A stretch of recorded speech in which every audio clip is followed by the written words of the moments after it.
During Summer League, Bulls president of basketball operations, Arturas Karnisovas, talked about the importance of Patrick Williams taking the leap for the team next season. We're going to talk about who's more likely to break out next season: Kobe White, Patrick Williams, Dalen Terry, and even rookie Julian Phillips. We're also going to talk about what the Bulls could look to do with DeMar DeRozan this season, whether extend him or wait to play it out in free agency, and how both could benefit the Bulls. We're going to get to all that plus more right after this. You are now tuned in to Chicago Bulls Central, your number one place for all Chicago Bulls news and content.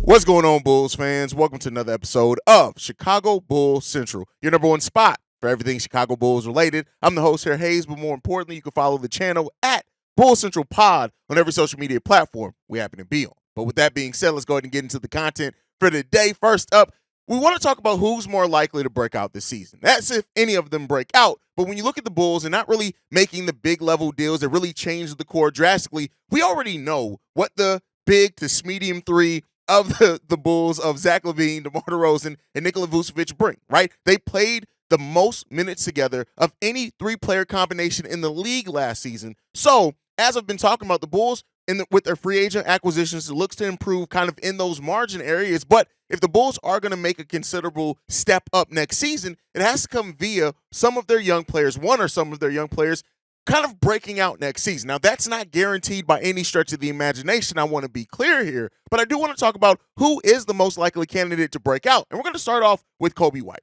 just getting paid 3 years, $36 million, I think it was, which with incentives that can push it to $39 million per year. But ultimately, we saw Kobe White grow extremely well in certain areas of his game. Basically, everything but scoring. Kobe White was consistent at the whole season. You look at his defense. You look at him, his dribbling and being able to take players off the dribble a little bit more, getting to the rim, right? His passing was better. He was just overall better decision-making, and that defense stepped up considerably for him. Now, if Kobe White can add in the scoring potential that we saw to the improvements he already had last season, we're talking about somebody who can be a perennial six-man of the year candidate if Kobe White can put that all together. And I'm sure the Bulls are hoping he makes that next step as well. But the fact of the matter is, we don't even know the role that Kobe's going to be playing for sure next year. While I have been very consistent in thinking that Javon Carter is going to be the starting point guard for the Chicago Bulls next year, let's be clear here. Kobe White still absolutely can grab that position. And I do expect going into training camp and preseason, it's probably going to be an open battle for that starting point guard position, much like last season. Now, hopefully whoever wins it in preseason this season ends up holding on to it for the majority of the season, of course, barring health or anything like that. And so ultimately, Kobe White could still be the starting point guard for the Bulls next season. Now, that presents its own issues and how he'd have to kind of adapt and change his game to playing with ball-dominant players in DeMar DeRozan and Kobe White for the majority of it. And Zach LaVine for the majority of his minutes. But it's not something that he can't necessarily grow in. And I honestly think while we started off Kobe at point guard to start his NBA career, I do think that this version of Kobe that we saw last season is probably more adept to be a starting point guard than what we saw ever before. It's just how the Bulls decide to use him, right? Do they decide to bring him in as that lead guard off the bench with his defense and scoring ability so he can kind of have everything go through him at times? Or do they put him in there? Does he earn that starting role? That's really the biggest thing. But if his scoring can stand out, Kobe White could really help push this Bulls team considerably further, especially the three-point shooting ability that we've seen Kobe White be able to have. He's always been a streaky shooter, probably always going to be streaky to a degree, but if he can just be a little bit more consistent in those areas, like I said, with that defense and the other things that he's already shown he could bring at a consistent basis, Kobe White helps the Bulls exponentially if he's able to grow in those areas. Next up, though, we're going to talk about Patrick Williams. And it seems like every year now, for the last 2 years in a row, we've had the same conversation with Patrick Williams. Yes, the season prior to last season, he did get injured early in the season, ends up coming back at the end of the season.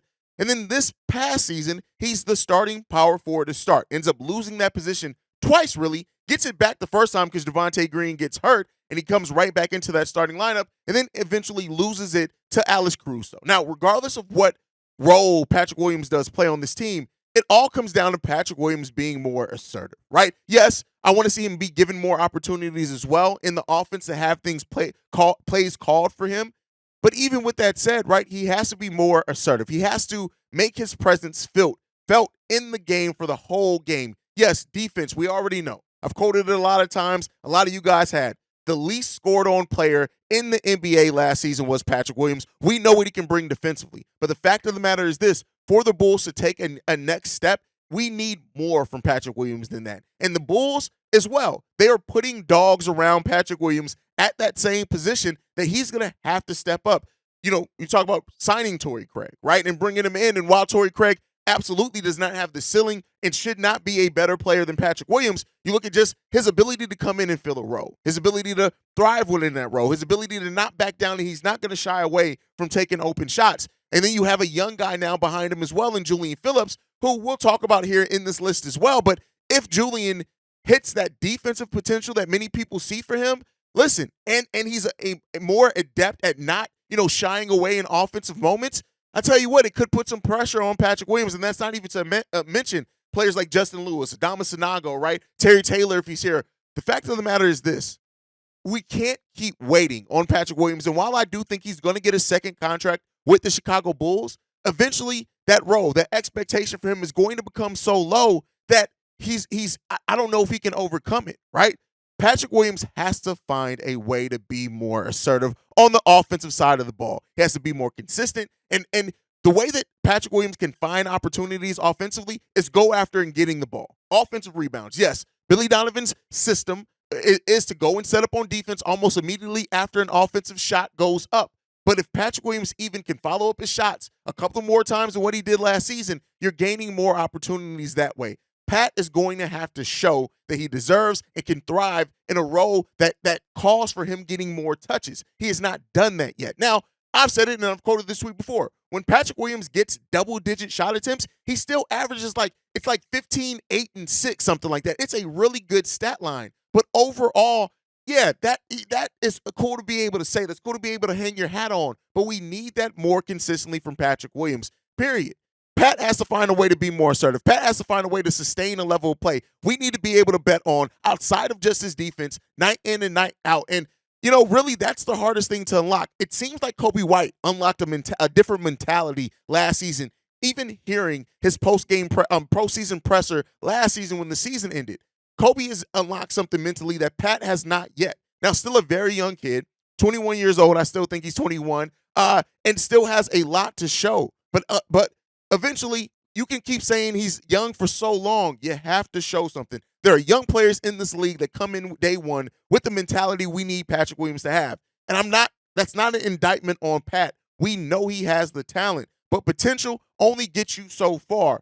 Pat has to be more assertive, and if he does that, I definitely think he can have a breakout year for Pat. And a breakout year for Pat really would look like this. If Patrick Williams can average 16 points per game, somewhere around that, 15 to 16 points per game, getting about 6 to 7 rebounds per game, and I'll even say 2 to 3 assists. I want it more towards 4 or 5. That would be the type of season that we need to see from Pat to remind everyone and for him to show, hey, no, I'm here. I'm going to be part of this roster, and I'm going to be a factor for the Chicago Bulls team. That's what I would like to see from Pat this upcoming season. Next up, Dalen Terry. Now, coming off a very disappointing summer league, one in which he said he's there to get shots up. And the biggest thing for Dalen Terry would be this.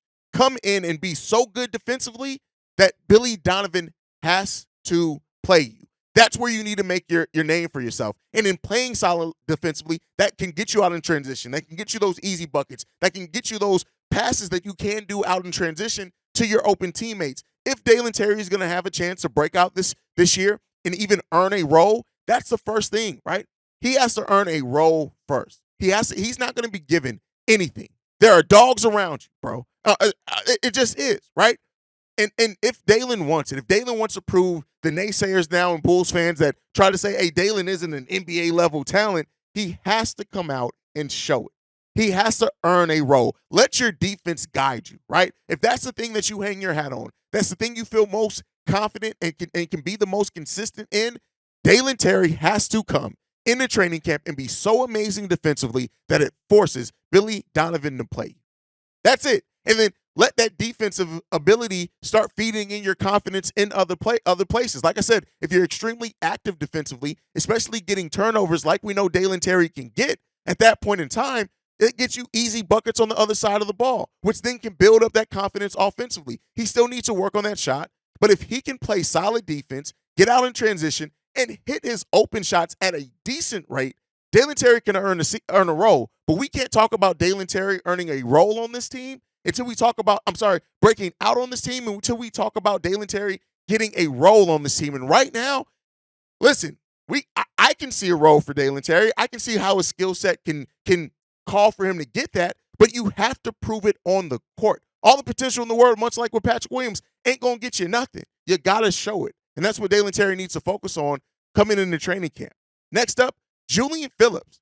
Much like the same thing with Dalen Terry. Is there going to even be a role in year one for Julian Phillips? And if it is going to be one, his energy and defense are going to be the things that get him there, right? When you look at, especially with Patrick Williams kind of sometimes being up and down, right? If Julian Phillips can come in and show right away, hey, coach, if nothing else, you're going to be able to trust me to rebound, defend, and get out in transition. I'm about to yam it on some people's heads.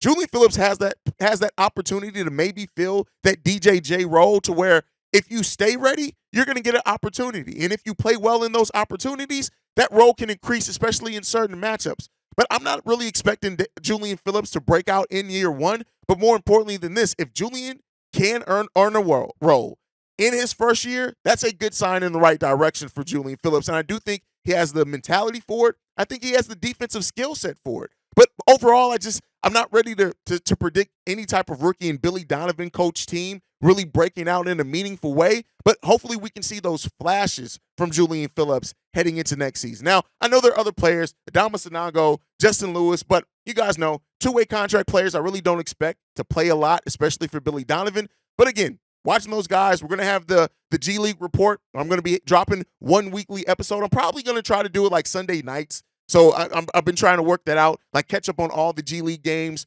for the Windy City Bulls for the previous week on that Sunday night. We'll see how that does. But, ultimately, Julian Phillips, I like him. I just don't know with Billy Donovan, especially bringing in vets like a Torrey Craig, if he's going to be given that opportunity away. But, hey, maybe don't wait for it to be given to you.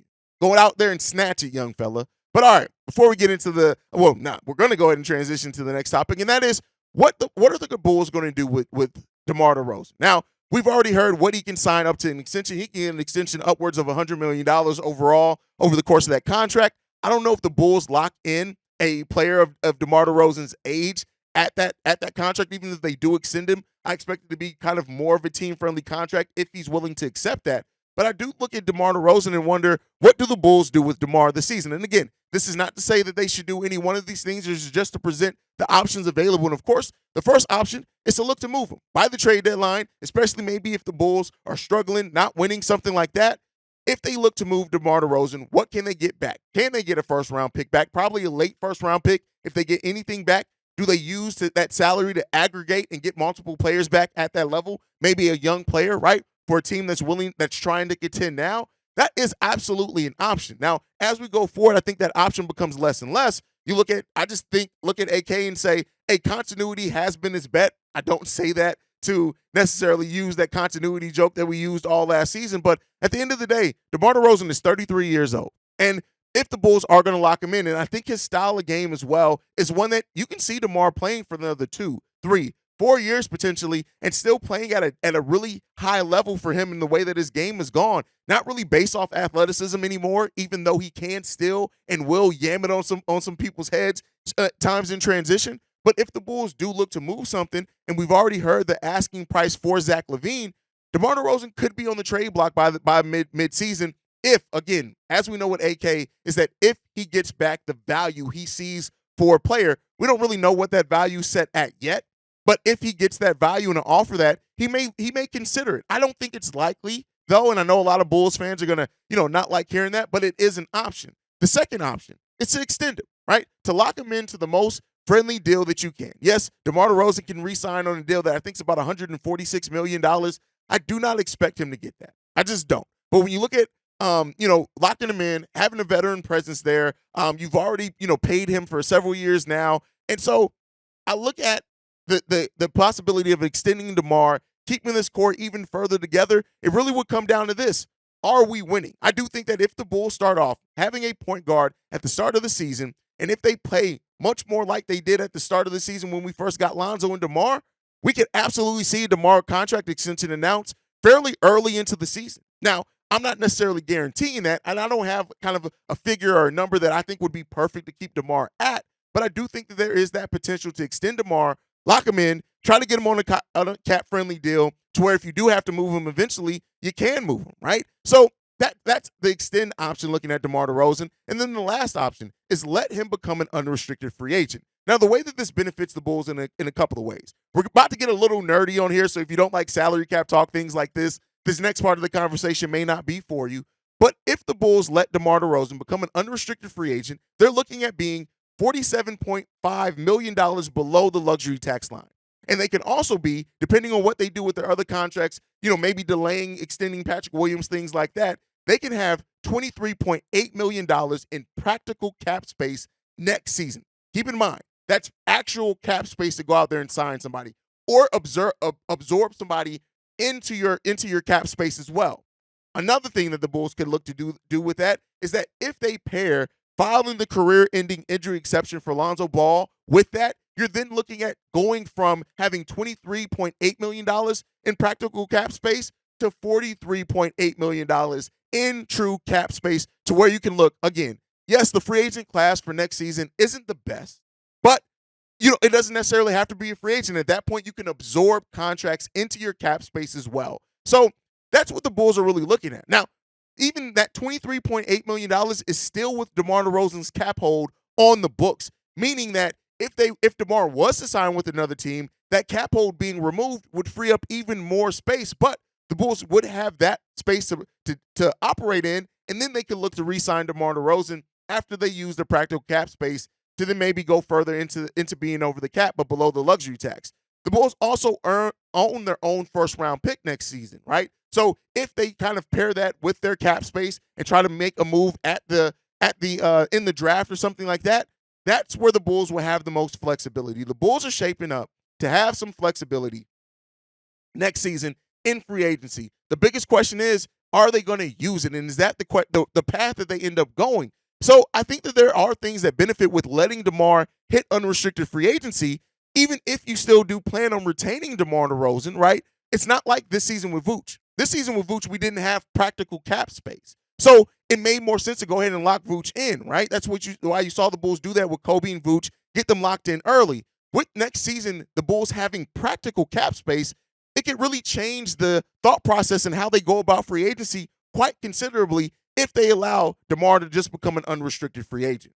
But let me know what you guys think. When you look at DeMar DeRozan's situation, what would you do with DeMar DeRozan, considering kind of the options and the scenarios I laid out in front of you guys on this episode? I would love to hear from you guys on that. You can also leave it. We got mailbags coming up the next 2 days, so you guys can definitely sound off on those as well. And if you're going to leave a comment for a mailbag, just make sure you put mailbag in front of your comment on the YouTube channel. But that's my time for today. Make sure you guys are following the show at Bull Central Pod. You can send us any feedback, questions, comments, concerns, bullcentralpod@gmail.com. Lastly, if you want to leave a text message and our voicemail for our mailbag episodes, the number to do so, 773-270-2799. We are the number one spot for everything Chicago Bulls related because of you guys. And like to end every episode on, go Bulls. Love you guys. See red if you can, y'all. Peace. This has been a presentation of the Break Media.